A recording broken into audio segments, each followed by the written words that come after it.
નમસ્કાર દોસ્તો, જય હિન્દ, જય ભારત. બંધારણની લેક્ચર સિરીઝમાં શક્તિ વિદ્યાપીઠના ડિજિટલ પ્લેટફોર્મ ઉપર ફરી એક વખત આપ સર્વે વિદ્યાર્થી મિત્રોનું હાર્દિક સ્વાગત કરું છું. અગાઉ આપણે જોયું કેન્દ્ર અને રાજ્ય સંબંધ.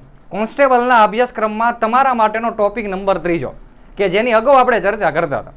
આજે એ જ લેક્ચરમાં પાર્ટ નંબર 2 આપણે આ જોવાના છીએ. તો આ પાર્ટ 2 ને જોતા પહેલા પાર્ટ 1 દરેક વિદ્યાર્થી મિત્રોને ખાસ જોયેલો હોવો જરૂરી છે. ઓકે, આગળ વધીએ આપણે આ લેક્ચરની અંદર. તો સૌથી પહેલા આપણે ચર્ચા કરતા હતા કેન્દ્ર અને રાજ્યના સંબંધની, જે અંતર્ગત મેં તમને એવી માહિતી આપેલી કે તમારે જો આ ટોપિક કવર કરવો હોય તો બંધારણની અંદર તમારે સૌથી પહેલા ભાગ નંબર 11 જે છે અને ભાગ નંબર 12 જે છે એ બંનેની અંદર તમારો આ ટોપિક કવર થાય. ઓલરેડી આપણે પાર્ટ 1 માં જોયું હતું કે ભાગ નંબર 11 માં ધારાકીય સંબંધ આપણને આપવામાં આવ્યો છે. આપણે આને પૂર્ણ કરી દીધો.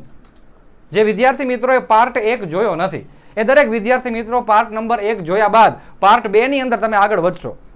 ધારાકીય સંબંધ બાદ આપણે જોવાના છીએ આજના લેક્ચરમાં વહીવટી સંબંધ. કયો સંબંધ ચેક કરવાના છીએ? વહીવટી સંબંધ. અનુચ્છેદનું માળખું જો મારે તમને કહેવું હોય તો ભાગ નંબર 11 માં 245 થી 255 જેટલા અનુચ્છેદ ધારાકીય સંબંધની માહિતી આપે, જે આપણે જોઈ લીધા. આ લેક્ચર આપણે પૂરો કરી નાખ્યો. આજના લેક્ચરમાં આના પછીનું એટલે કે અનુચ્છેદ નંબર 256 થી લઈને અનુચ્છેદ નંબર 263 સુધીની ચર્ચા આપણે કરવા. અને મેં અગાઉ પણ કીધું હતું કે આટલા બધા અનુચ્છેદ આપણી પરીક્ષા માટે હાલ પૂરતા કામના નથી. તમારે શું પાકું કરવાનું, શું યાદ રાખવાનું એ આગળ હમણાં આપણે જોઈ. તો ધારાકીય સંબંધ આપણે પૂર્ણ કરી નાખ્યા બાદ આપણે અત્યારે ચર્ચા કરવી છે વહીવટી સંબંધ તથા ભાગ નંબર 12 માં જે આપણને આપવામાં આવ્યા છે એવા નાણાકીય સંબંધની ચર્ચા કરવાની છે. તો આજના લેક્ચરમાં એટલે કે પાર્ટ બી માં કેન્દ્ર રાજ્ય સંબંધમાં પાર્ટ 2 માં વહીવટી તથા નાણાકીય સંબંધની ચર્ચા આપણે કરી. ઓકે સાહેબ, અગાઉના લેક્ચરમાં આપણે જોયું હતું એ જ પ્રમાણે કેન્દ્ર અને રાજ્ય સંબંધ અંતર્ગત વહીવટી સંબંધ પહેલા તો કહેવાય કોને? આપણે જોઈ લીધા હતા ધારાકીય સંબંધ. કાનૂની સંબંધ આપણે જોયા કે સંસદ કાયદો બનાવે તો કેટલી કેટલી જગ્યાએ લાગુ પડે, રાજ્યનો કાયદો કેટલા વિસ્તાર પૂરતો સીમિત હોય. બસ થોડી કમથી માહિતી પાર્ટ 1 ની હું આની અંદર લખું અને પછી તમને કહી દઉં કે વહીવટી સંબંધ કહેવાય કોને. અંગ્રેજીમાં બોલવું હોય તો એડમિનિસ્ટ્રેટિવ રિલેશન કહેવાય. કોના કોના વચ્ચેના? Between central and state. તો આજના લેક્ચરમાં આપણે એ જોઈએ કે સાહેબ કેન્દ્ર અને રાજ્ય સંબંધમાં વહીવટી સંબંધ ઓલરેડી કહેવાય કોને. તો જો સર, મેં તમને ભણાવ્યું હતું કે આપણા દેશની અંદર સરકાર જે રહી એના ટોટલ 2 પ્રકાર તમને જોવા મળે. એક કેન્દ્ર સરકાર અને બીજા નંબરમાં રાજ્ય સરકાર. સ્થાનિક સરકાર પણ આવે પણ એની ચર્ચા અત્યારે આપણે કરવી નથી. કેન્દ્ર સરકાર અને રાજ્ય સરકાર, મારે તમને પૂછવું હોય તો કેન્દ્ર સરકાર કઈ યાદી ઉપર વિષય બનાવે તો આપણે ભણી ચૂક્યા છીએ કેન્દ્ર યાદી ઉપર સાહેબ વિષય બનાવે, એના ઉપર કાયદા બનાવે. રાજ્ય સરકાર કઈ યાદી ઉપર વિષય કાયદા બનાવશે તો કે સાહેબ રાજ્ય યાદી ઉપર કાયદા બનાવશે. ઓકે, મારે એમ કહેવું હોય કે કેન્દ્ર સરકાર પોતાના કાયદા બનાવે એ સંસદ દ્વારા જ બને, એટલે કે સંસદ બનાવી કેન્દ્ર યાદી ઉપર જ કામ કરે. અહીંયા મારે જો નામ લખવું હોય તો આને કહેવાય રાજ્યનું વિધાન મંડળ. શું કહેશું આપણે આને? રાજ્યનું વિધાન મંડળ. તો સાહેબ આ વહીવટી સંબંધમાં આ બધાની અંદર ભેગું તમે શું કરવા કરો છો? એટલી જ વાત હું તમને કહી દઉં કે જો સર, બંધારણની અંદર એવું કીધું છે કે કાયદામાં બનાવવામાં બધી સત્તા જે રહે ને હંમેશા વધારે શક્તિશાળી કેન્દ્ર રહેશે. રાજ્ય સરકાર જે છે કઈ યાદી ઉપર કાયદા બનાવશે? રાજ્ય યાદી ઉપર. હવે માની લો થાય એવું કે આપણા ભારત દેશમાં રાજ્ય છે ટોટલ 28 અને કેન્દ્ર શાસિત પ્રદેશ વર્તમાન સુધીમાં છે 8. કેન્દ્ર સરકારે બનાવેલો કાયદો કઈ કઈ જગ્યાએ લાગુ પડે ઓલરેડી પાર્ટ 1 માં મેં તમને કીધું છે, જેની અંદર સમગ્ર ભારત દેશમાં આ આખો કાયદો લાગુ પડશે. કોને બનાવેલો કાયદો? સંસદે બનાવેલો કાયદો. વિદેશમાં પણ લાગુ પડે, ભારતીય ઉપર એની ચર્ચા પાર્ટ 1 માં કરેલી છે. પણ અત્યારે એટલું જણાવવા હું તમને માંગુ છું કે સાહેબ માની લો કે કેન્દ્ર સરકારે એટલે કે સંસદે કોઈ એક કાયદો બનાવ્યો. આ કાયદો સમગ્ર ભારતમાં લાગુ પડશે. સમગ્ર ભારત એટલે કે 28 રાજ્ય અને 8 કેન્દ્ર શાસિત પ્રદેશ વાળું ભારત. તો આ બધા કાયદા આમની ઉપર કેવી રીતના લાગુ કરવા, એ લાગુ કરવા માટેની રીત એટલે જ વહીવટી સંબંધ. ફરી એક વખત, કેન્દ્ર સરકાર દ્વારા જે આદેશ, જે હુકમ, જે નિયમ, જે પેટા નિયમ, જે ઉપનિયમ, જે કાયદાઓ બનાવવામાં આવે છે, આ તમામ કાયદાઓ તમામ રાજ્ય અને યુનિયન ટેરેટરી વાળા માને કેવી રીતે એ મનાવવા માટેનો સંબંધ જ એટલે છોકરાઓ કયો કહેશું આપણે? વહીવટી સંબંધ. આ આપણી વ્યાખ્યા છે. તો સર, આ વહીવટી સંબંધમાં 28 રાજ્યો અને 8 કેન્દ્ર શાસિત પ્રદેશ ઉપર કેન્દ્ર સરકારના આદેશનું પાલન કરવામાં આવે ને એ પ્રમાણેની રીત આપણને વહીવટી સંબંધમાં આપી. ટૂંકી માહિતી તમને આપી દો સાહેબ કવિ કેવા શું માંગે. ઉદાહરણ તરીકે સંસદે છોકરાઓએ કાયદો બનાવ્યો, સંસદે કોઈ એક કાયદો બનાવ્યો. હાલો ઉદાહરણ તરીકે એક કાયદો બનાવ્યો. હવે આ કાયદો લાગુ ક્યાં થઈ છે? તો કે ભારતના તમામ વિસ્તારમાં લાગુ થાય. તમામ વિસ્તાર એટલે કે ક્યાં લાગુ થાય? હાલો એમાંનું એક હતું ગુજરાત. લાગુ થાય કે ન થાય? હા થાય. બનાવ્યો કોણે? સંસદે. બીજું એક રાજ્ય છે જેનું નામ છે રાજસ્થાન. ગુજરાત વાળા કે હા ભાઈ અમે માનશું, અમે લાગુ કરશું. રાજસ્થાને પણ કીધું કે હા ભાઈ આ કાયદો અમે લાગુ કરશું. ઉપરની સાઈડમાં રહેલું એમપી, યુપી, આ બધા લોકોએ પાડી હા કે ભાઈ અમે આ કાયદાને લાગુ કરવા માટે સક્ષમ છીએ. પણ એક રાજ્ય હતું છોકરાઓ જેનું નામ હતું મહારાષ્ટ્ર. મહારાષ્ટ્રે કર્યો ઇનકાર કે ના ભાઈ કેન્દ્ર સરકારે ભલે સંસદે કાયદો બનાવ્યો હોય પણ અમે એના કાયદાને માનવાના નથી. જ્યારે બંધારણમાં તો ઓલરેડી લખ્યું છે કે કેન્દ્ર સરકારે બનાવેલો કાયદો સમગ્ર ભારતની અંદર લાગુ કરવામાં આવશે. અહીંયા કોણે ના પાડી? મહારાષ્ટ્રે ના પાડી. તો મહારાષ્ટ્ર ઉપર આ સંસદ શું એક્શન લઈ શકે? તો એને આપણને જવાબ આપ્યો છે કે આ સંસદ જે રહી એ ડાયરેક્ટ અનુચ્છેદ 365 નો ઉપયોગ કરે. શેનો ઉપયોગ કરશે? અનુચ્છેદ 365. સર અનુચ્છેદ 365 માં શું આપ્યું છે? અરે તમે ઘણી બધી વખત જોઈ લીધું. અનુચ્છેદ 365 માં એ જ વસ્તુ આપી છે જે અનુચ્છેદ 356 માં આપી. અનુચ્છેદ 356 માં કયા પ્રકારની કટોકટીની જોગવાઈ છે એ તમારે કમેન્ટ બોક્સમાં ખાલી મને જણાવવાનું છે. એનું એક જ નામ તમારે મને જણાવવાનું. તો અહીંયા સાહેબ 365 અને 356 એ એક સિક્કાની બે બાજુ છે. આને લાગુ કરવી હોય તો એનું કારણ અલગ છે અને આને લાગુ કરવી હોય તો એનું કારણ અલગ છે. સમજાવો કેવી રીતના? આની ચર્ચા આપણે પછી ક્યારે કરશું. અત્યારે મુદ્દો આનો ચાલે છે તો વાત કરી દો. ઓકે, અહીંયા આદેશ કોણ આપ્યો હતો? કાયદો કોનો હતો? સંસદનો. સંસદે બનાવેલા નિયમ, સંસદે બનાવેલા કાયદા જો કોઈ રાજ્ય લાગુ કરવાની ના પાડે તો અહીં સંસદ જે છે એ અનુચ્છેદ 365 નો ઉપયોગ કરીને રાષ્ટ્રપતિ શાસન લગાડે. શું લગાડશે? રાષ્ટ્રપતિ શાસન લગાડે. જેને આની અંદર તમને કટોકટી લખેલું છે, રાજ્ય કટોકટી ને એવા બધા શબ્દ આપ્યા છે.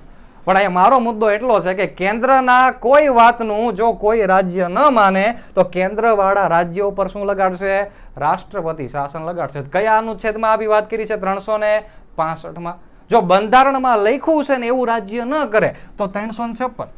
પણ કેન્દ્રનું કીધેલું રાજ્ય ન માને તો અહીંયા સાહેબ લખવાનું 365. ટૂંકી વાતમાં કહી દઉં કે કેન્દ્ર સરકારના આદેશનું પાલન કોઈ રાજ્યની સરકાર ન કરે તો તે રાજ્યની સરકારને બરખાસ્ત કરીને આપણે શું રાખવાનું? 365 પ્રમાણે રાષ્ટ્રપતિ શાસન લાગુ કરવા. ખ્યાલ આવી ગયો? ચાલો અગાઉના મુદ્દાની અંદર જોવી કે સાહેબ આ બધી વાત તમારે ચેક કરવાની છે વહીવટી સંબંધમાં. આવો જ એકાદો સંબંધ હોય સાહેબ 28 રાજ્ય 28 નું કુટુંબ છે ભાઈ, સાથે 8 કેન્દ્ર શાસિત પ્રદેશ. આટલા મોટા કુટુંબમાં ક્યારેક તો ઝઘડો થતો હોય છે ને. બસ આ ઝઘડાનું સમાધાન કરવા માટે એક સરસ મજાની વાત તમને આપી છે. સૌથી વધારે ઝઘડો જે થતો હોય ને એ આ ઉનાળાની કાળઝાળ ગરમીમાં જળ એટલે કે પાણીને લગતો ઝઘડો થાય. એના માટે સરસ મજાનો અનુચ્છેદ મૂક્યો છે, અનુચ્છેદ 262 આંતરરાજ્ય જળ વિવાદ. પાણીને લગતો જો કોઈ વિવાદ હોય તો એના માટેની ચર્ચા અનુચ્છેદ 262માં આપણને આપી. અને તમે બધા તૈયારી કરો છો તમને ખ્યાલ હશે કે નર્મદા જળ વિવાદ માટે પણ ગુજરાત રાજ્યએ ઘણી બધી વસ્તુ જતી કરી છે. ઘણા બધા એને જે કહેવાય સમયાંતરે કાલક્રમ અલગ અલગ જોયા અને ત્યાર પછી ગુજરાત રાજ્ય નર્મદાનું પાણી કેવી રીતના કયા કયા સંજોગોથી વાપરી શકે આપણને ખબર છે. આજના મુદ્દામાં એ ચેક કરવું છે કે આ બધી સમસ્યા થાય તો કરવાનું શું? એક શબ્દ લખ્યો છે આંતરરાજ્ય જળ વિવાદ. અહીંયા શબ્દ ઉપર ખાસ ધ્યાનમાં આપણે રાખવાનું કે અહીંયા એક શબ્દ આપ્યો છે જળ. જળ એટલે કે પાણી. તો પાણી જે છે એ બંધારણમાં કઈ યાદીનો વિષય? પાણી જે છે પાણી એ કઈ યાદીનો વિષય? તમને પાણી પૂછાય, સિંચાઈ પૂછાય, સંગ્રહ શક્તિનું પૂછાય, આવું પાણીને લગતું કઈ પણ વસ્તુ આવે એટલે તમારે જવાબ લખવાનો પાણી એ રાજ્ય યાદીનો વિષય છે. કઈ યાદીનો વિષય છે? રાજ્ય યાદીનો વિષય. પરંતુ સાંભળજો, એક રાજ્યમાંથી કોઈ નદી વહેતી હોય અને બીજા રાજ્યમાં જાય તો આ રાજ્ય કેટલું પાણી વાપરશે? હજી નદી આગળ વધતી હોય આની અંદર આ રાજ્ય કેટલું પાણી વાપરશે? તો પાણી ઉપર નિયમન એટલે કે દેખરેખ અને નિયંત્રણ કરવા માટેની જે આખી વિષય વસ્તુ આપી છે એ પાછી કેન્દ્ર યાદીનો વિષય. ફરી એક વખત, પાણી કઈ યાદીનો વિષય? રાજ્ય યાદીનો વિષય. પણ આ પાણી ઉપર નિયંત્રણ રાખવું, વહેંચણી ઉપર નિયમન કેમ કરવું એ કઈ યાદીનો વિષય? કેન્દ્ર યાદીનો વિષય. તો આવી જ કંઈક પાણી બાબતનો જો ડખો થયો હોય, જેમ કે આપણે ગુજરાત રાજ્ય, મહારાષ્ટ્ર રાજ્ય, મધ્યપ્રદેશ વચ્ચે અવારનવાર આ બધા ડખા થતા હોય. સાઉથની અંદર તમે જોશો તો ભૂગોળના શિક્ષક અજયસિંહ ઝાલા તમને સમજાવી દેશે કે કેવી કેવી રીતના કયા કયા રાજ્યો વચ્ચે આ વિવાદ થયેલા. બસ આવો વિવાદ થાય જ કરવાનો શું? તો અહીં સાંભળજો, આવો વિવાદ થાય તો આ વિવાદની ફરિયાદ ક્યાં કરશું? સુપ્રીમ કોર્ટમાં થાય. સાંભળજો, ડાયરેક્ટ રાષ્ટ્રપતિ પાસે આપણે પહોંચવાનું. ઓકે, જે રાજ્યનો વિવાદ છે એ રાજ્યની હાઈકોર્ટમાં થશે. સાંભળજો કે આના માટે બંધારણમાં અલગથી જોગવાઈ આપી છે. ફરી એક વખત કે જો રાજ્ય વચ્ચે પાણી બાબતનો કોઈ વિવાદ થાય, કોઈ ડખો થાય તો સુપ્રીમ કોર્ટમાં ફરિયાદ કરવા જાઓ. હવે સુપ્રીમ કોર્ટ નવરી છે કે ઓલા નળની ચકલી જાજી ચાલુ કરી નાખી, સાહેબ આવું હાલે નહીં, અમારા ઘરમાં અમારા રાજ્યમાં પાણી ઓછું આવે છે, ઓલા બધા પાણીનો વપરાશ જાજો કરી નાખો. તો સુપ્રીમ કોર્ટ આ વિવાદ માટે તૈયાર છે? તો કે ચેક કરશું. હાલો, રાષ્ટ્રપતિ આ વિવાદ જોવે, રાષ્ટ્રપતિ આ વિવાદ ચેક કરે. આગળ વધી હાઈકોર્ટમાં, સંબંધિત હાઈકોર્ટમાં ઓકે ચેક કરશું. સુપ્રીમ કોર્ટ આ કામ કરે કે ન કરે, હાઈકોર્ટ કરે કે ન કરે, કે વિશેષ જોગવાઈ છે. પણ આ ભણતા પહેલા એક બાબત ધ્યાનમાં રાખવી. સંસદે કહી દીધું કે જ્યારે આવો ડખો થાય, જ્યારે પાણીની સમસ્યા બાબતનો ડખો થાય તો આ વિષય રહ્યો નહીં, કેન્દ્ર યાદીનો વિષય છે. ફરી એક વખત, કઈ યાદીનો વિષય છે? કેન્દ્ર યાદીનો વિષય છે. જળ જે છે એ રાજ્ય યાદીનો, પણ પાણીનું વિતરણ, નિયંત્રણ, નિયમન કેમ કરવું એ કઈ યાદીનો વિષય? કેન્દ્ર યાદીનો વિષય. તો અમારી યાદીનો વિષય હોય તો આ કોઈને પૂછવા જતા નહીં. અમારી યાદીનો વિષય છે એટલે આનું નિરાકરણ કોણ લાવશે? તો કે સંસદ લાવશે. અને સંસદ કયા અનુચ્છેદ પ્રમાણે નિરાકરણ લાવશે? 262 પ્રમાણે. કેવી રીતના લાવશે? તો આપણા સૌથી પહેલા વડાપ્રધાન, જેનું નામ હતું જવાહરલાલ નહેરુ, એ નહેરુ ચાચાએ કહી દીધું જો ભાઈ અમારી જવાબદારી છે, પાણીનો ડખો થાય તો સૌથી પહેલા અમે કરીએ એમ તમારે માનવાનું. બધાએ પૂછ્યું કે ભાઈ એવું તમે શું કરશો? ત્યારે જવાહરલાલ નહેરુએ કીધું કે જો ભાઈ 1956 ની અંદર આ સંસદ એટલે કે મારી સરકાર એ 2 પ્રકારના કાયદા બનાવે કે ભવિષ્યમાં પાણીને લગતો ડખો થાય તો તમારા 2 કાયદા પ્રમાણે કામ કરવાનું. સૌથી પહેલો કાયદો બનાવ્યો જેનું નામ છે રિવર બોર્ડ એક્ટ. કયો કાયદો? રિવર બોર્ડ એક્ટ, એટલે કે 1956માં બન્યો. આવો એક બીજો કાયદો જે આપણા માટે અગત્યનો છે. આ બધાનું સમાધાન જે કરશે ને એ બીજા નંબરનો કાયદો કરશે. અને બીજા નંબરના કાયદાનું નામ છે આંતરરાજ્ય જળ વિવાદ અધિનિયમ. જળ વિવાદ અધિનિયમ આ પણ ક્યારે બન્યો? 1956માં. અને આ કાયદામાં જે નીચેનો કાયદો તમે જોવો છો ને, આંતરરાજ્ય જળ વિવાદ 1956નો કાયદો, એની અંદર લખેલું છે કે કોઈ રાજ્ય વચ્ચે માની લો કે વિવાદ થયો હોય તો સૌથી પહેલા આ વિવાદ જે છે એ કેન્દ્ર સરકાર આ કાયદાને સોંપશે. અને કાયદામાં લખ્યું છે કે આવો વિવાદ થાય તો સુપ્રીમ કોર્ટ પાસે ન જતા, આવો વિવાદ થાય રાષ્ટ્રપતિ પાસે ન જતા, આવો વિવાદ થાય હાઈકોર્ટને જ પૂછવાનો, આવો વિવાદ થાય તમારા માટે અલગ જોગવાઈ આપી છે. અને આ જોગવાઈ કે જેને તમે બધા ટ્રિબ્યુનલના નામથી ઓળખો છો. જો સાંભળજો, અત્યારે તાજેતરમાં ચર્ચામાં હતું પાકિસ્તાન સાથેનું જે યુદ્ધ થયું ને, એમાં સિંધુ જળ વિવાદ ટ્રિબ્યુનલ નામનું ગઠન કરવામાં આવ્યું હતું 1960માં. જો એ વિવાદ જે છે ને એ રાજ્ય વચ્ચેનો નથી, દેશ વચ્ચેનો છે. પણ અહીંયા આપણે શેની વાત કરીએ છીએ? આંતરરાજ્યની વાત કરીએ છીએ. ફરી એક વખત સાંભળજો. તો અહીંયાથી હું તમને એક પ્રશ્ન પૂછું છું, યાદ રાખજો, કમેન્ટ બોક્સમાં તમારે મને જવાબ આપવાનો કે ભારત દેશમાં સૌથી પહેલા આંતરરાજ્ય જળ વિવાદ માટે સૌથી પહેલા કયા નદીના ટ્રિબ્યુનલનું ગઠન કરવામાં આવેલ? ફરી એક વખત, આંતરરાજ્ય જળ વિવાદ માટે ભારત દેશની અંદર સૌથી પહેલા કઈ નદી માટે ટ્રિબ્યુનલની રચના કરવામાં આવેલ? તો અહીંયા તમને ખબર પડી ગઈ કે આ ટ્રિબ્યુનલ જે રહેલા છે, ટ્રિબ્યુનલ એના માટે બંધારણમાં આખું અલગ પ્રકરણ છે. પ્રકરણ 14A, ભાગ 14A.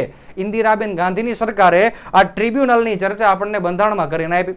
અને ટ્રિબ્યુનલના ટોટલ 3 પ્રકાર છે સાહેબ, યાદ રાખજો. એક સટ નામનું ટ્રિબ્યુનલ, એક રટ નામનું ટ્રિબ્યુનલ ને એક છે જટ નામનું ટ્રિબ્યુનલ. ફરી એક વખત કે સટ નામનું ટ્રિબ્યુનલ એટલે કે શું? તો કે આને બીજી ભાષામાં CAT પણ કહેવાય. શું કહેવાય? CAT પણ કહેવાય. આનું બીજું નામ છે SAT. શું નામ છે? SAT. અને આનું હજી ત્રીજું નામ પણ છે ને, JAT પણ કહેવાય. મતલબ એવો છે કે કેન્દ્રનું ટ્રિબ્યુનલ, રાજ્ય માટેનું ટ્રિબ્યુનલ અને જોઈન્ટ અપીલેટ ટ્રિબ્યુનલ. 3 પ્રકારના ટ્રિબ્યુનલની વાત બંધારણમાં કરવામાં આવેલી છે. પણ 262 પ્રમાણે તમને એવું પૂછવામાં આવે કે આંતરરાજ્ય જળ વિવાદનું નિયમન અને નિયંત્રણ કરવાની જવાબદારી કેન્દ્ર સરકાર પાસે છે. આ કેન્દ્ર સરકાર માની લો કે કોઈ આવો વિવાદ થયો હોય તો એનો અંતિમ નિર્ણય કોને સોંપશે? ટ્રિબ્યુનલને સોંપશે. પછી ટ્રિબ્યુનલનો ચુકાદો જે આવે, શું આ બધાએ માનવો પડે? સાહેબ, આ ચુકાદાની વિરુદ્ધમાં આપણે સુપ્રીમ કોર્ટમાં કે હાઈકોર્ટમાં અપીલ કરી શકીએ ખરા? સાંભળજો, ટ્રિબ્યુનલ કેવા પ્રકારની સંસ્થા છે? જવાબ આવે અર્ધન્યાયિક સંસ્થા છે. તો આ બધી વસ્તુ જે છે, ઘણું બધું ભણવાનું બાકી છે, પણ અત્યારના મુદ્દો જે 262નો છે એમાં તમારે એટલી જ માહિતી ધ્યાનમાં રાખવા કે રાજ્ય વચ્ચે પાણીનો વિવાદ હોય તો સમાધાન કોણ કરશે? તો કે કેન્દ્ર સરકાર. કેન્દ્ર સરકાર બોલે તો કોણ? તો કે સંસદ. અત્યાર સુધી સંસદે કઈ કામ કર્યું? હા સાહેબ, આ 2 કામ કર્યા. કયા? રિવર બોર્ડ એક્ટ બનાવ્યો, સાથોસાથ આંતરરાજ્ય જળ વિવાદ અધિનિયમ પણ બનાવ્યો. એમાં કયા અધિનિયમમાં લખ્યું છે કે પાણીનો વિવાદ ટ્રિબ્યુનલથી સમાધાન થઈ છે? જો આ કાયદામાં લખ્યું છે આંતરરાજ્ય જળ વિવાદ અધિનિયમ 1956માં લખ્યું છે કે ભાઈ એના માટે ટ્રિબ્યુનલ રચવામાં આવશે. પછી આ 3 પ્રકારના ટ્રિબ્યુનલ આપણને ભાગ 14 એમ આપ્યા, જેની અત્યારે ચર્ચા કરવી નથી. ઓકે, આગળના મુદ્દામાં આપણે જોઈએ આંતરરાજ્ય જળ વિવાદ બાદ આગળના મુદ્દામાં આપણે જોઈએ અનુચ્છેદ નંબર 263 કે જેમાં તમને વાત કરવામાં આવી છે આંતરરાજ્ય પરિષદ. શબ્દો પર ખાસ ધ્યાન, અનુચ્છેદ આપણે ખાસ ધ્યાનમાં રાખશું 263 આંતરરાજ્ય પરિષદ. ઓકે, આનો મતલબ એવો થાય કે કુટુંબના આપણા ઘરમાં જેટલા વ્યક્તિ રહેતા હોય કંઈક ને કંઈક બાબતે કંઈક ને કંઈક વિગતે આપણે બધા કુટુંબના લોકોને ભેગા બોલાવતા હોઈશું, ભેગા બેહીને આપણે બધા જમતા હોઈશું. આનું કારણ શું છે? બધાને આપણે ભેગા કરીને વાતો જીતો કરવા. તો સાહેબ આ દેશમાં સૌથી મોટી કાયદા બનાવવાની સત્તા કોની પાસે? કેન્દ્ર સરકાર પાસે. તો આ કેન્દ્ર સરકાર પાસે એવું તો હોય ને કે આપણે બધા આપણા કુટુંબના લોકો છે એમને ભેગા થઈને બોલાવી અને કંઈક કામકાજ કરી. એના માટે આપણને બંધારણમાં એક સરસ મજાનો શબ્દ લખ્યો છે અનુચ્છેદ 263, જેમાં નામ લખ્યું છે આંતરરાજ્ય પરિષદ. આંતરરાજ્ય એટલે કે શું? તો કે દેશની અંદરની વાત છે. 28 રાજ્ય અને 8 કેન્દ્ર શાસિત પ્રદેશની વાત કરે છે ભાઈ. તો સૌથી પહેલો પ્રશ્ન અહીંથી તમને પૂછાય શું કે આંતરરાજ્ય પરિષદ એટલે કે મીટિંગ. શું કહેવાનું? મીટિંગ. અંગ્રેજી ભાષામાં કેવું હોય તો કાઉન્સિલ. શું કહેશું? કાઉન્સિલ. તો સાહેબ આનો મતલબ એવો છે કે આપણે બધા જે દેશમાં નેતાઓ છે એ બધાને બોલાવવાના, એમની બેઠક કરવાની અને ભારત દેશની અંદર શું આગળ વધવું જોઈએ શું ન વધવું જોઈએ એના માટે ચર્ચા વિચારણા ખાલી કરવાની. તો આંતરરાજ્ય પરિષદ જે છે એ બંધારણના કયા અનુચ્છેદમાં? પહેલા તો 263માં. પહેલા નંબરનો પ્રશ્ન ખાસ ધ્યાનમાં રાખજો કે આંતરરાજ્ય પરિષદની નિમણૂક કોણ કરે? જો આપણા માટે આ કામનું છે. નિમણૂક બોલે તો રચના કોણ કરે? ચલો રચના શબ્દ યોગ્ય રહેશે કે આંતરરાજ્ય પરિષદની રચના કોણ કરે? યાદ રાખજો, આંતરરાજ્ય પરિષદની રચના કરવાની જવાબદારી અનુચ્છેદ 263માં આપી છે આપણા ભારતના રાષ્ટ્રપતિ શ્રીને આપી. ફરી એક વખત કે આંતરરાજ્ય પરિષદનું ગઠન કોણ કરે? જો આપણને આ પ્રશ્ન પૂછાય લખવાનું રાષ્ટ્રપતિ. પણ તમને એમ પૂછવામાં આવે કે આ રચના જે છે એની પાછળ ઉદ્દેશ શું રહેલો છે? કે બધાને ભેગા તો કરવાના, પણ ઉદ્દેશ શું? કોને કોને ભેગા કરવાની હમણાં આવશે, સભ્યોની અંદર આપણે જોશું. પણ આંતરરાજ્ય પરિષદનું ગઠન કરવાનો હેતુ શું? જો એક જ હેતુ છે કે ક્યારે આ બધા કુટુંબના લોકો હળી મળીને રહે, કેન્દ્ર રાજ્ય વચ્ચે સંબંધો જે કહેવાય ને એ સુમેળ ભર્યા રહે. કેવા રહે? સુમેળ ભર્યા રહે. એના માટે જે કહેવાય આ અનુચ્છેદ 263નો ઉપયોગ થાય. થોડીક આગળ ચર્ચા કરી સાહેબ આની અંદર આવશે કોણ કોણ? તો આની અંદર સાહેબ આનો ઉદ્દેશ એટલો જ છે કે આની અંદર સભ્યો તરીકે આપણે બોલાવાના છે 3 પ્રકારના અલગ અલગ વેરાયટી વાળા સભ્યો આવે. પહેલી વાત તો એ કે જેટલા રાજ્ય છે એ તમામ રાજ્યના સીએમ. કોણ આવશે? તમામ રાજ્યોના સીએમ. વિધાનવાચકમાં પૂછાય નીચેનામાંથી કોણ એ આંતરરાજ્ય પરિષદમાં ભાગ લેતું નથી? તો જો સૌથી પહેલા લખ્યું છે કે તમામ રાજ્યોના ચીફ મિનિસ્ટર, તમામ રાજ્યના મુખ્યમંત્રીને આની અંદર બોલાવવામાં આવશે. નંબર 2, બીજા નંબરમાં તમને વાત કરવામાં આવી છે કે બીજું કોણ? તો કે કેન્દ્ર શાસિત પ્રદેશ. તો જે જગ્યાએ આપણા દેશમાં કેન્દ્ર શાસિત પ્રદેશ આવેલા છે અને જેને વિધાનસભા મળેલી છે એ વિધાનસભા ધરાવતા દરેક એવા મુખ્યમંત્રી જે છે એમને બોલાવવાના. ફરી એક વખત કોણ કોણ હાજરી આપશે? તો કે તમામ રાજ્યોના ચીફ મિનિસ્ટર એટલે કે મુખ્યમંત્રીઓ. નંબર 2, કેન્દ્ર શાસિત પ્રદેશની અંદર રહેલી વિધાનસભા ધરાવતા વાળા તમામ મુખ્યમંત્રી જે છે એમને બોલાવવાના. અને નંબર 3માં આપણને આપવામાં આવેલું છે કે 6 કેબિનેટ કક્ષાના મંત્રી. કેવા મંત્રી? 6 કેબિનેટ કક્ષાના મંત્રી. આ બધાને બોલાવાના, સાથે ભોજન આરોગવાનું અને દેશની અંદર વિકાસના કામો કેમ થાય અને કેન્દ્ર અને રાજ્ય વચ્ચે સંબંધો હંમેશા સારા રહે એના માટેની ચર્ચા કરવાની. પણ સાહેબ આ બધું આવ્યું ક્યારથી? તો સર 1990ની અંદર આ ભારત દેશમાં સૌથી પહેલા આવી મિટિંગની રચના કરવામાં આવી હતી. સૌથી પહેલા ભારત દેશમાં આવી મિટિંગની રચના થઈ હતી. તારીખ હતી આ જ મહિનો જે અત્યારે ચાલે છે 28મી મે 1990ના રોજ. 28/5/1990ના રોજ ભારતમાં સૌથી પહેલા આંતરરાજ્ય પરિષદની રચના કરવામાં આવી. હવે આ રચનાનો હેતુ શું હતો? અરે લઈ કોઈ કેન્દ્ર રાજ્ય સંબંધ વચ્ચેનો.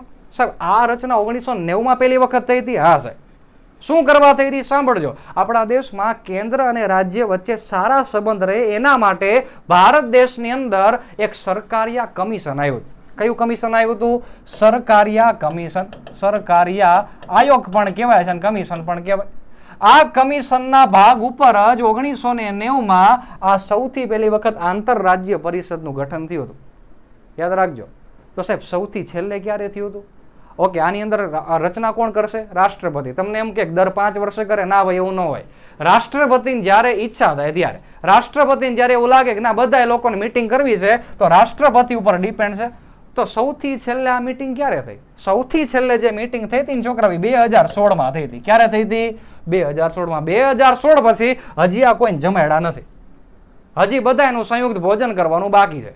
લગભગ હવે ટૂંક સમયમાં થવું જોઈએ. કયા અનુચ્છેદ પ્રમાણે? 263 પ્રમાણે. શું થશે આની અંદર? કેન્દ્ર રાજ્ય વચ્ચે સારા સંબંધ રહે એટલે હારા નિર્ણય લેવાના, બધાએ જોડે રહેવાનું. કેટલા ભાગ લેશે? તો કે 3 પ્રકારના સભ્યો આની અંદર ભાગ લેશે.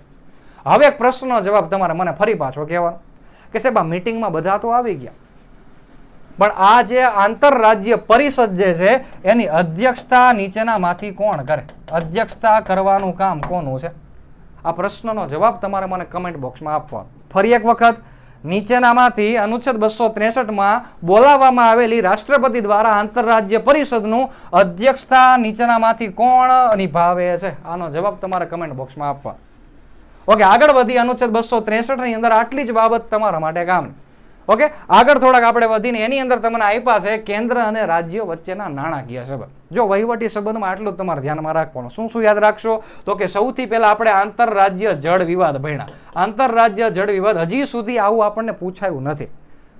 પણ કારણ શું છે? કારણ કે આ બધી બાબત એવી છે કે જે આપણને આવનારી પરીક્ષામાં સંજોગો એવા છે કે કદાચ પૂછાઈ પણ શકે.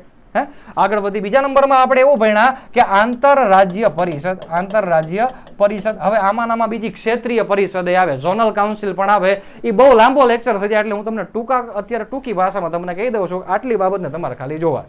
ઓકે, હવે આપણે ચર્ચા કરવી છે છોકરાઓ નાણાકીય સંબંધની. શેની ચર્ચા કરવી છે? નાણાકીય સંબંધ.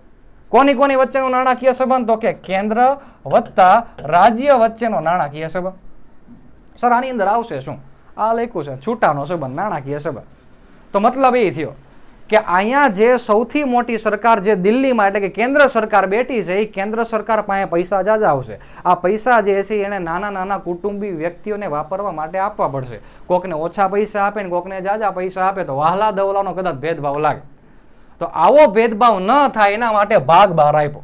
અને ભાગ 12માં તમને શું કીધું? નાણાકીય સંબંધ.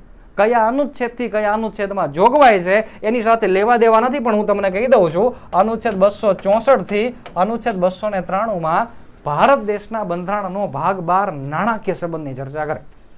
ઓકે, પણ આને ભણતા પહેલા આપણે ખાલી 2 જ મુદ્દા શીખવા છે ભાઈ. કે તમે અત્યારે માની લો કે કોઈ તમારા ઘરની અંદર વડીલ વ્યક્તિ છે, તમારા પિતાજી છે, કે ઘરની અંદર તમારા કોઈ કામ, તમે પોતે જ છો, નોકરી કરતા હોય, પગાર તમારી પાસે આવે એટલે સ્વાભાવિક છે કે આ પગારને આપણે કઈ જગ્યાએ મૂકવા માટે જઈશું? વાપરી તો નાખવાનો છે, પણ ક્યાં મૂકશું આપણે? બેંકમાં મૂકવાનો. હે ને? તો સરકારની જે આવક થાય, આ સરકાર પોતાની આવક પણ કઈ બેંકમાં મૂકતી છે? ઓકે, ઘણા તરત કહી દેશે RBIમાં મૂકે. શેમાં મૂકે? RBIમાં મૂકે. ભાઈ સાંભળજો, ઘણા કહેશે રોકાણ કરી નાખે છે બહારગામ જઈને ગમે ત્યાં. પણ સમજવાનું એ નથી. અત્યારે આપણે એ સમજવાનું છે કે આપણે જે ટેક્સ ભરી છે, સરકારની પાસે જે આવક આવે છે, આ સરકાર પોતાની આવક ક્યાં મૂકશે? તો કે સરકાર પોતાની આવક એક તિજોરીમાં મૂકે. સાંભળજો ખાસ, એક તિજોરીની અંદર આવક મૂકે. આવી સરકાર પાસે આપણા દેશની અંદર 3 મોટી તિજોરી છે. ફરી એક વખત કે આપણા દેશની અંદર જેટલા પણ પૈસા જે દેશના પડ્યા છે એ ટોટલ 3 તિજોરીમાં છે. આ 3 તિજોરીની ચાવી જેવા તેવા વ્યક્તિ પાસે નથી. અને ચાવી જોતી હોય ને બહુ અલગ પ્રોસેસ તમારે કરવી પડે. આવી કેટલી તિજોરી? 3 તિજોરી છે. આ તિજોરીને આપણી ભાષામાં, બંધારણની ભાષામાં કહેવું હોય તો એને કહેવામાં આવે છે નિધિ. શું કહેવામાં આવે? નિધિ. નિધિમાં ખબર ન પડે તો આને કહેવામાં આવે ભંડોળ. શું કહેવામાં આવે? ભંડોળ. ભંડોળ એટલે એવું નહીં બોલો ફાળો ભેગો કર્યો ઈવડું ભંડોળ નહીં. અહીંયા સરકારની આવક થઈ હોય ને અને સરકારના પૈસા જે જગ્યાએ પડ્યા છે ને એવી 3 તિજોરી હોય. અને ત્રીજું નામ આને કહેવામાં આવે છે, આપણે કેવું હોય તો ફંડ કહેવામાં આવે. શું કહેવામાં આવે? ફંડ કહેવામાં આવે. આવો ટોટલ અલગ 3 નામ. આ 3 નામમાંથી આપણને આ બંધારણમાં આપણને 3 અલગ સરકારની તિજોરી આપી. જો સાંભળજો, પહેલા તો નાણાકીય સંબંધ ભણવો હોય તો પૈસા ક્યાં પડ્યા છે સરકારને એ જોવું પડે. કે મોદી સાહેબ સુટકેસમાં ભરીને ઘરે ન લઈ જાય. ચર્ચા કરી આપણે કેવી રીતના. તો સૌથી પહેલા તમને ભંડોળમાં 3 તિજોરી આપી. સૌથી પહેલી તિજોરી જે તમને આપી છે એ છે અનુચ્છેદ નંબર 266 1માં. સાંભળજો, બીજી તિજોરી તમને આપી છે અનુચ્છેદ નંબર 266(2) માં, અને ત્રીજી તિજોરી તમને આપી છે અનુચ્છેદ નંબર 267(1) ની અંદર. આ ત્રણ તિજોરીના નામ અલગ અલગ છે, આ ત્રણ તિજોરીના કામ અલગ અલગ છે, જે હજી સુધી આપણને ખબર નથી કે આની અંદરથી શું પૂછાય છે પરીક્ષા માટે, અને આ દેશનું સંચાલન પૈસા બાબતમાં કેવી રીતના થાય. આગળ ચર્ચા કરી, તમે જોજો કે સૌથી પહેલી જે તિજોરી આપણને આપી છે, જે આપણા માટે મોસ્ટ આપી, આપણા માટે કામની, કે જો આ તિજોરી ન હોય તો સરકારી જેટલા પરીક્ષા પાસ કરે એમનો પગાર જ ન થાય. તો આપણા બધાના પગાર જે જગ્યાએથી થવાના છે એવી એક સરસ મજાની તિજોરી, જેને આપણે કહીએ છીએ સંચિત નિધિ. જો શું કહેવાય? સંચિત નિધિ. યાદ રાખજો. આનું બીજું પણ નામ છે, છોકરાઓ આમાં ખાસ કન્ફ્યુઝ થાય છે, અને બીજું નામ છે જેને કહેવાય છે એકત્રિત ફંડ. શું કહેવાય? એકત્રિત ફંડ. ફરી એક વખત કે આ 266(1) માં સંચિત નિધિ, આનું બીજું નામ છે એકત્રિત ફંડ. આ તિજોરીમાં શું હોય? સૌથી વધારે પૈસા આ તિજોરીમાં હોય, સૌથી વધારે પૈસા આ તિજોરીની અંદર હોય. નંબર 2, બીજા નંબરની તિજોરી કઈ? બીજા નંબરની તિજોરીનું નામ છે જાહેર હિસાબ નિધિ. જો કેવી નિધિ? જાહેર હિસાબ નિધિ.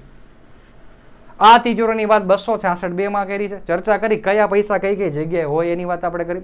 ત્રીજા નંબરની અંદર વાત તમને કરવામાં આવી છે, અને એ તિજોરીનું નામ છે આકસ્મિક નિધિ. કેવી નિધિ? આકસ્મિક નિધિ. સાંભળજો, ત્રણ તિજોરી સરકાર પાસે છે સાહેબ. એકનું નામ છે સંચિત નિધિ, બીજાનું નામ છે જાહેર હિસાબ નિધિ, ત્રીજાનું નામ છે આકસ્મિક નિધિ. આ ત્રણેયની અંદર આપણી પરીક્ષા માટે કામની કઈ? સૌથી પહેલા તો આને તમારે સમજવી પડે કે સાહેબ સંચિત નિધિ કહેવાય કોને. તો આપણે જેટલો ટેક્સ ભરીએ છીએ, કોઈ પણ રીતનો ટેક્સ હોય, ડાયરેક્ટ હોય કે ઇનડાયરેક્ટ હોય, આપણે જેટલો ટેક્સ સરકારને ભરી છીએ, આ બધો ટેક્સ જે છે ને એ સરકારની આવક થઈ. શું થઈ? સરકારની આવક થઈ. આ જેટલી આવક જે છે એ બધી ક્યાં જમા થઈ છે? સંચિત નિધિમાં જમા થાય. નંબર 2, આવક એટલે બાહ્ય આવક હોય તો પણ ચાલે. સરકારની કોઈ કંપની હોય અને એને નફો કર્યો, અથવા તો એને કોઈ પણ પ્રકારનો પૈસામાં વધારો થયો, એ જે બધા નફાવાળા પૈસા રહ્યા એ પણ શેમાં જમા થઈ છે? સંચિત નિધિમાં જમા થાય. નંબર 2 કે મેં તમને એક જવાબ આપ્યો, અહીંયા ટેક્સ, આપણે જે ટેક્સ ભરી છે, જે કર ભરી છે, બધો કર જે છે એ કેમાં જમા થાય? સંચિત નિધિમાં જમા થાય. આ સંચિત નિધિની એક ખાસિયત બહુ જોરદાર છે કે ભારત દેશમાં જેટલા બંધારણીય પદાધિકારીઓ છે એમાંના લગભગ પદાધિકારીઓનો પગાર જે રહ્યો ને, સેલેરી જે રહી ને, પગાર, એ લગભગ પગાર જે કહેવાય ને આની અંદરથી થાય. જેમ કે રાષ્ટ્રપતિ શ્રીનો પગાર કેમાંથી થાય? તો કે સંચિત નિધિમાંથી થાય. ઉપરાષ્ટ્રપતિ શ્રીનો પગાર પણ ક્યાંથી થાય? સંચિત નિધિમાંથી થાય. સુપ્રીમ કોર્ટના જજ, જેટલા પણ પદાધિકારી તમે મોટા મોટા જોવો છો, સંસદ સભ્યો, એ બધાનો પગાર શેમાંથી થાય? સંચિત નિધિમાંથી થાય. તો આની અંદર પૈસા સૌથી વધારે છે. નંબર 1, સાહેબ સરકારના પૈસા છે અને એને વાપરવા હોય તો, સરકારના પૈસાને વાપરવા હોય તો નરેન્દ્ર મોદી સીધી ચાવી ખોલીને પૈસા લઈ લે કે હાલો ને આજે આટલા કરોડ વાપરી નાખવા છે, ન થાય. આપણું બજેટ જે બને ને, બજેટ અનુચ્છેદ 114 પ્રમાણે વિનિયોગ વિધેયક દાખલ થાય તો જ આની અંદરથી પૈસા નીકળે. એટલે જે બજેટ તમે મોટા મોટા આંકડાનું જોવો છો ને, એ પૈસા જે સરકાર વાપરે છે ને, એ બજેટ પણ કયા પૈસાનું હોય છે? સંચિત નિધિનું હોય. મતલબ એટલો જ છે કે તમારે આની અંદરથી પૈસા વાપરવા હોય તો આની ચાવી કોની પાસે હોય? તો આની ચાવી જે છે ને સાહેબ, એક જ વ્યક્તિ, એક જ સંસ્થા જે છે, સંસદ પાસે હોય. એટલે કે વર્તમાનમાં જો નરેન્દ્ર મોદી સરકારને કોઈ પણ પ્રકારના પૈસા વાપરવા છે, ઉપાડવા છે, તો કોની મંજૂરી લેવી જોઈએ? સંસદની અંદર બહુમતીવાળી મંજૂરી લેવી જોઈએ છે ને. અનુચ્છેદ 114 માં લખ્યું છે વિનિયોગ વિધેયક વાળી. તો આમાં પૈસા ઉપાડવા હોય તો મોદી સાહેબ ડાયરેક્ટ ખાનું ખોલીને ઉપાડી શકે નહીં સાહેબ, એના માટે સંસદની મંજૂરીની જરૂર પડે. સાહેબ આ તિજોરીમાં ખબર પડી કે હજી ઘણું બધું આની અંદર છે, પણ તમારા માટે એટલું બધું કામનું નથી. આપણે આની અંદર જોઈએ જાહેર હિસાબ નિધિ. સાહેબ આની અંદર પાછું શું હોય? જાહેર હિસાબ નિધિમાં કંઈ જ નહીં. તમે જે તમારા પૈસા જમા કરીને એફડી સ્વરૂપે, અલગ અલગ ડિપોઝિટ સ્વરૂપે મૂકો છો ને, એ તમારા પૈસા છે. જેમાં લખું છું ડિપોઝિટ પેટેના પૈસા. ભાઈ તમારા કુટુંબમાંથી કોઈ ઓલો વિદેશ ભણવા માટે ગયા હોય અથવા વિદેશ નોકરી કરવા માટે ગયા હોય, વિદેશમાંથી ઈવડો પગાર કમાય અને ભારતની અંદર મોકલે ને, ત્યારે એટલા જ પૈસા ભારતમાં નહીં આવે, અમુક ટકા કપાઈ જાય. તો વિદેશમાંથી પ્રાપ્ત થતી આવક જે રહે ને, એટલે કાંઈ લખું વિદેશી મૂડી જેટલી રહે ને, વિદેશી આવક, એ બધી શેમાં જમા થાય? જાહેર હિસાબ નિધિમાં. પીએફ, જેને તમે પ્રોવિડન્ટ ફંડ કહો છો, આ બધા પૈસા ટૂંકમાં આપણા જ છે, અને આપણા પૈસા રહ્યા ને એ આની અંદર જમા થાય. હવે આપણા જ પૈસા છે ને આપણે જોતા હોય, સ્વાભાવિક છે, કોઈને પૂછવાની જરૂર ખરી? કોઈને પૂછવાની જરૂર નથી. એટલે કે આ પૈસા જો સરકારને ઉપાડવા હોય તો સંસદની મંજૂરીની જરૂર નથી. આ પૈસા ઉપાડવા હોય સંસદની મંજૂરીની જરૂર નથી. અને છેલ્લા નામ ઉપરથી તમને ખબર પડી જાય આકસ્મિક નિધિ. કંઈક તાત્કાલિક પરિસ્થિતિ થઈ હોય અને એ પરિસ્થિતિમાંથી જો એવું લાગે કે હવે કંઈક પૈસાની તાત્કાલિક જરૂર પડશે તો રિઝર્વડ પૈસા રાખ્યા હોય ઉપાડવા હોય તો આકસ્મિક નિધિમાંથી ઉપાડે. સાહેબ એવી તાત્કાલિક પરિસ્થિતિ કઈ? માની લો કે કોઈ યુદ્ધ થઈ ગયું, સાંભળજો, અથવા તો કોઈ જગ્યાએ આગ લાગી, ભયંકર ભૂકંપ થયો, આવી કોઈ પણ કુદરતી કે માનવ સર્જિત આપત્તિ થાય તો એની અંદર જે આમાં પૈસા રહેલા છે એ પૈસા એ વખતે આપણે ઉપયોગ કરી શકીએ. પણ સાહેબ આમાં પૈસા આ બધામાંથી આવે, આમાં રકમ જે છે સરકારની આવકમાંથી આવે, આમાં જે રહ્યા એ પૈસા ક્યાંના? આમાં જે રકમ પડી છે આની અંદર જે જમા આપણી રાશિ પડી છે એ પૈસા બધા ક્યાંના? તો સાંભળજો, સરકાર દર વર્ષે સંચિત નિધિમાંથી અમુક પૈસા રહ્યા ને એ આની અંદર રાખે. જેમ તમારો પગાર હોય એમાંથી તમે થોડીક બચત કરતા હોય ને એમ સરકાર આમાંથી એ જ કરે કે સંચિત નિધિમાંથી અમુક પૈસા જે રહે ને આમાંથી ઉપાડીને આમાં મૂકશે, આમાંથી ઉપાડીને આમાં મૂકશે. એટલે કે જ્યારે જરૂર પડે ને ત્યારે આકસ્મિક ખર્ચ આની અંદરથી ઉપાડી શકાય. ધ્યાન એટલું રાખજો, આપણે નિધિ ભંડોળ કે ફંડ જેમાં 266, 266(2) અને 267 3 તિજોરી આપી. હવે જો સાહેબ સ્વાભાવિક છે કે આ 3 તિજોરી રહી ને એ કેન્દ્ર સરકારની છે. કોની તિજોરી છે? કેન્દ્ર સરકારની તિજોરી છે. તો સાહેબ હવે આપણે આગળ વધીએ કે આ બધામાંથી માની લો કે આપણા કુટુંબીઓને 28 રાજ્યને જો પૈસા આપવા છે, કેન્દ્ર શાસિત પ્રદેશને નાણાકીય સહાય કરવી છે તો કેવી રીતના કરવાની? તો પૈસાની લેવડ દેવડ કરવી હોય તો કોઈ સારા માણસ વચ્ચે રાખવો પડે. તો સારો માણસ કયો એના માટેની વાત આપણને કરી છે અનુચ્છેદ 280માં. આપણી પરીક્ષા માટે મોસ્ટ આઈએમપી અનુચ્છેદ, જેની અંદર તમે બધાને ખબર છે કે નાણાં પંચની વાત કરી છે. શેની વાત કરી છે? નાણાં પંચની જોગવાઈ આપણને આપી. પણ આપણે ભણતા પહેલા એટલી વસ્તુ ખાસ ધ્યાન રાખશું કે નાણાં પંચની રચના કરવાની જવાબદારી ભારત દેશનું બંધારણ અનુચ્છેદ 280 પ્રમાણે કોને આપે છે? રાષ્ટ્રપતિ શ્રીને આપે. રાષ્ટ્રપતિ એવું કહે છે કે ભાઈ દર 5 વર્ષે, કેટલા વર્ષે? 5 વર્ષે, અથવા સાંભળજો અમુક વાર એવી જરૂરિયાત થાય કે 5 વર્ષ રાહ જોઈ શકાય એવું ન હોય. 5 વર્ષ પહેલા પણ જો માની લો કે એવું લાગે રાષ્ટ્રપતિને તો એની પહેલા પણ નાણાં પંચની જોગવાઈ આપણા રાષ્ટ્રપતિ કરી શકે. તો આપણે થોડીક માહિતી આની અંદર લઈ લઈએ કે રાષ્ટ્રપતિ શ્રી દ્વારા કરવામાં આવતું નાણાં પંચ જે છે, રચના થતી નાણાં પંચ, એ નાણાં પંચ કેવા પ્રકારની સંસ્થા કહેવાય? તો આપણને ટોપિક નંબર 5માં તમને સિલેબસમાં આપ્યું છે બંધારણીય અને ગેરબંધારણીય સંસ્થા. જેનો બંધારણમાં અનુચ્છેદ સાથે ઉલ્લેખ થયેલો હોય તે તમામને બંધારણીય સંસ્થા કહેવાય. તો સાહેબ અનુચ્છેદ 280 નાણાં પંચ આપણને કહે છે તો નાણાં પંચ કેવા પ્રકારની સંસ્થા છે? તો કે સર બંધારણીય સંસ્થા છે. કેવી સંસ્થા કહેવાય? બંધારણીય સંસ્થા કહેવાય. સાહેબ આનું બીજું નામ પણ આપી દો. આ સંસ્થાનું નામ છે અર્ધ ન્યાયિક સંસ્થા. કેવી સંસ્થા છે? અર્ધ ન્યાયિક સંસ્થા. સર આ બંનેનો મતલબ શું થાય? અર્ધ ન્યાયિક સંસ્થા અને બંધારણીય સંસ્થા. તો એના માટેનો ટોપિક આપણે બાકી છે. અત્યારે તમે એટલું ધ્યાનમાં રાખજો કે નાણાં પંચ કેવા પ્રકારની સંસ્થા? તો કે અર્ધ ન્યાયિક સંસ્થા. નંબર 2 બીજી કેવી સંસ્થા કહેવાય? બંધારણીય સંસ્થા. સાહેબ આ નાણાં પંચ કરે શું? આ નાણાં પંચ શું કામ કરશે? તો નાણાં પંચનું કામ તો આમ જોવા જાવ ઘણું બધું છે, પણ તમે એવું સાંભળ્યું હશે કે કેન્દ્ર અને રાજ્ય વચ્ચે આવકની વહેંચણી કેમ કરવી ને એનું સૂચન નાણાં પંચ કરે. તો સાંભળજો, નાણાં પંચનું કામ જે રહ્યું ને એ શું છે? તો એટલું જ છે કે કેન્દ્ર વત્તા રાજ્ય વચ્ચે કરની વહેંચણી કઈ રીતે કરવી એનું ખાલી સૂચન એટલે કે શું? તો કે સલાહ આપવાનું કામ છે. સાંભળજો, હું તમને સલાહ આપું કે તમારે આવી રીતના 12 કલાક વાંચવાનું, 13 કલાક વાંચવાનું, જેને મજા આવશે એ વાંચશે, ન મજા આવે એનો એ વાંચે. તો સલાહનો મતલબ એવો છે કે તમારે માનવી હોય તો માનવાનું, ન માનવી હોય તો ન માનવાનું. તો અહીંયા નાણાં પંચે આપેલી સલાહ શું કેન્દ્ર સરકાર માનવા માટે બંધાયેલી છે? હવે તમે જવાબ કહી દો. હાલો, આ ઉદાહરણ મેં તમને આપ્યું એ તમે જવાબ કહી દો. કેન્દ્ર સરકારે આ નાણાં પંચમાં જેટલા પણ સભ્યો છે, જેમ કે જો હું તમને કહી દઉં સભ્યોનું માળખું પણ કહી દઉં કે આની અંદર કેટલા સભ્યો હોય છે? તો કે એક જે રહ્યા ને એ આની અંદર અધ્યક્ષ હશે અને બાકીના 4 જે રહ્યા ને એમની સહાય કરવા માટે સભ્યો હોય છે. ટોટલ કેટલા સભ્યોનું માળખું થયું? 5 લોકોનું મેમ્બરશિપ થઈ કે એક આની અંદર અધ્યક્ષ સ્વરૂપે બેસે અને 4 જે રહ્યા ને એ સભ્યો આની અંદર રહેશે. આમ ટોટલ માળખું કેટલાનું થાય? 5નું થાય. સાંભળજો, હજી એક વખત કહું છું કે કેન્દ્ર રાજ્ય વચ્ચે કરની વહેંચણી કરવાની ખાલી સલાહ આપશે. આ સલાહ કોને આપશે? કેન્દ્ર સરકારને આપશે. કેન્દ્ર સરકાર આની વાત માનવા બંધાયેલી છે. તો કેન્દ્ર સરકાર આ વસ્તુની વાત માનવા માટે ઈચ્છા હોય તો હા, નથી ઈચ્છા તો ના, બંધાયેલી નથી. આના મતલબ એવું ખબર પડે કે નાણાં પંચ જે છે હજી એક સંસ્થાનું નામ આવે જેને કહેવાય સલાહકારી સંસ્થા. કેવી સંસ્થા છે? સલાહકારી સંસ્થા છે.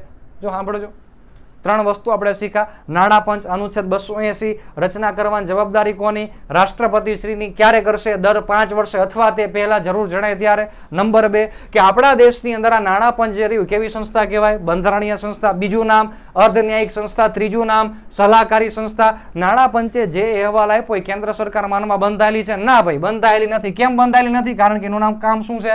સલાહ આપવાનું કામ છે. તો નાણાં પંચની અંદર આ બધી જોગવાઈ જે તમે જુઓ છો એમાં સભ્યોનું માળખું ખાસ તમારે ધ્યાનમાં રાખવા કે એક અધ્યક્ષ રહેશે અને બાકીના 4 કોણ રહેશે? સભ્યો રહેશે. સાહેબ આ બધાની નિમણૂક કરે કોણ? આ બધા નિયુક્તિ કેવી રીતના કરવાની? એક જ જવાબ લખો ને, આ બધાની નિયુક્તિ જે રહી ને એ રાષ્ટ્રપતિ દ્વારા થાય. કેવી રીતના થાય? રાષ્ટ્રપતિ શ્રી દ્વારા થાય.